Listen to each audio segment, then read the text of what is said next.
நம்முடைய பிதாவாகிய தேவனாலும் நம்முடைய இரட்சகராகிய இயேசு கிறிஸ்துவினாலும் உங்களுக்கு கிருபையும் சமாதானமும் உண்டாவதாக. கிறிஸ்து இயேசுவுக்குள் அன்பான சகோதர சகோதரிகளை, இன்று நாம் தியானத்துக்கு எடுத்துக்கொள்ள இருக்கிறதான வேத வசனம் எரேமியா எழுதின தீர்க்கதரிசன புஸ்தகத்தில் 18ஆம் அதிகாரம் 6ஆம் வசனம், களிமண் குயவன் கையில் இருக்கிறது போல. ஆமேன். கர்த்தருக்கு பயந்து நம்மை அர்ப்பணித்தல் வேண்டும், முற்றிலுமாக ஒப்பு கொடுத்தல் வேண்டும். இது ஒரு பக்திக்குரிய வார்த்தையாக பக்திக்காக உபயோகப்படுத்துகிறோம். இந்த வார்த்தை நமக்கு தேவைப்படும் ஒரு மருந்து போன்றது. ஆனால் மருந்து சுகம் தரும், மகிழ்ச்சி தராது.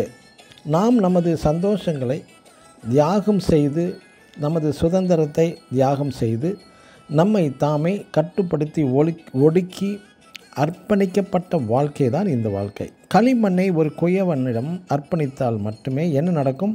அந்த களிமண்ணை குயவன் மிக சிரமப்படுத்துவது போன்று தோன்றும். ஆனால் அது தவறு.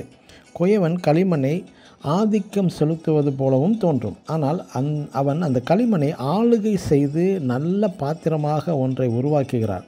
நல்ல கனமான பாத்திரம், கனவீனத்துக்குரிய பாத்திரம் என்று தனித்தனியாக உருவாக்கிறார். நல்ல பாத்திரம் உருவாகும் வரை மறுபடி களிமண்ணை மிதித்து நல்ல பாத்திரமாக உருவாக்கி படாத பாடுபடுத்தி கடைசியில் கனமான பாத்திரமாக உருவாக்கி விடுகிறான்.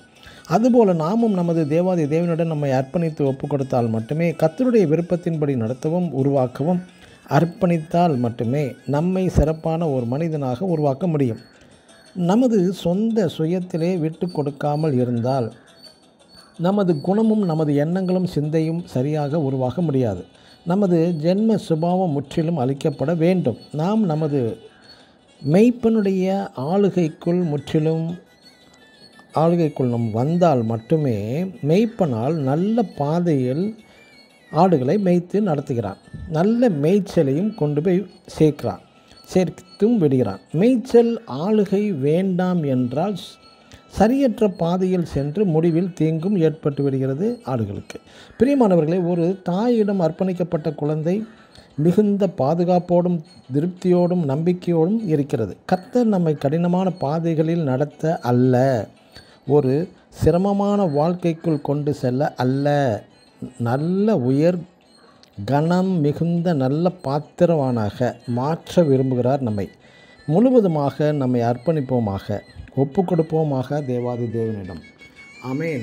God bless you.